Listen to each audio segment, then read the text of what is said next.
here. So if anybody has any questions, you can ask Tom, or you can ask me anything too, but Tom's the man. Yeah. Anybody? I have a question if you don't. Does anyone have any questions apart from Trish? Yeah.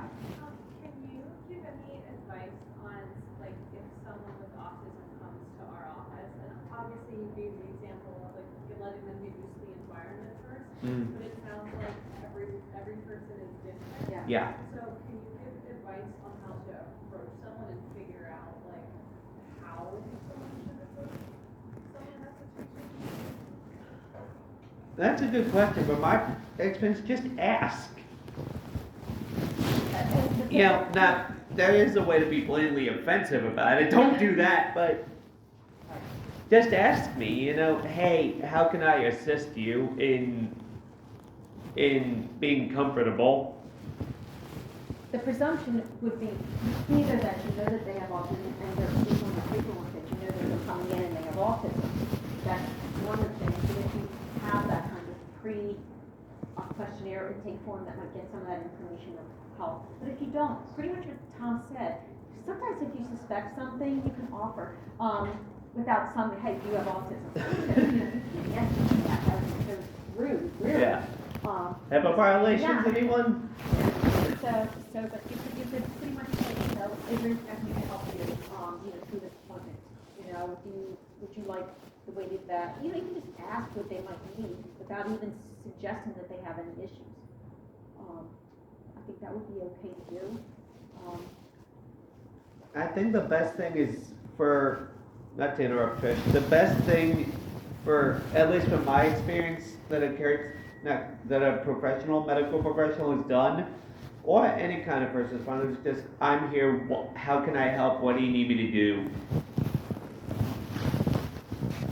Because, I think that most people go to the dentist with, like, a little fear, So I think you can pretty much ask, anybody to make it. Yeah.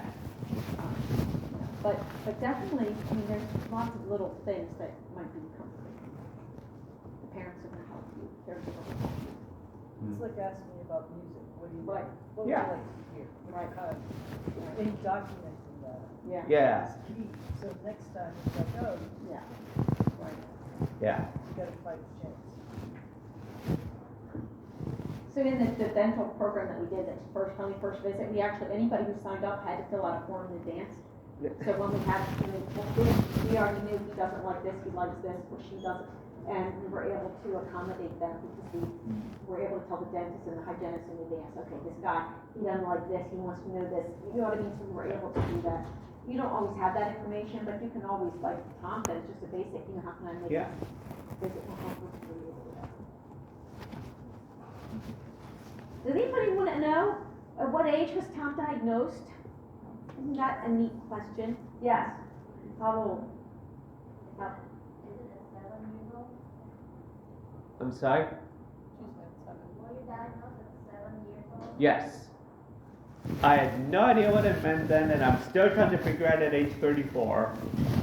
Well, no, because I say that kind of half jokingly, but it's also, there's a kernel of truth to that, because autism is such a wide variety of flavors. It's not just how it impacts me, isn't how it impacts Eric or Deb or any other person with autism we meet, So it's just kind of like tailored to your personal needs. But I think Trish can speak of this behalf. I'm not a parent, so I can't. But when my parents found out I have autism, I have real health issues too, so I'm pretty sure my parents are like, oh crap, it's another issue for us to deal with. Much scarier for the parents than it is for the kid. Like, that's a big word, what does that mean? So, I always say this, kind of half genuinely but half not. If you tell me, a 7-year-old kid, that I have autism, I'll be like, okay, that's a big word. What does that mean? But if you were to tell me today, now as a 34-year-old, hey, Tom, you have autism, well, duh, why didn't nobody pick up on this before?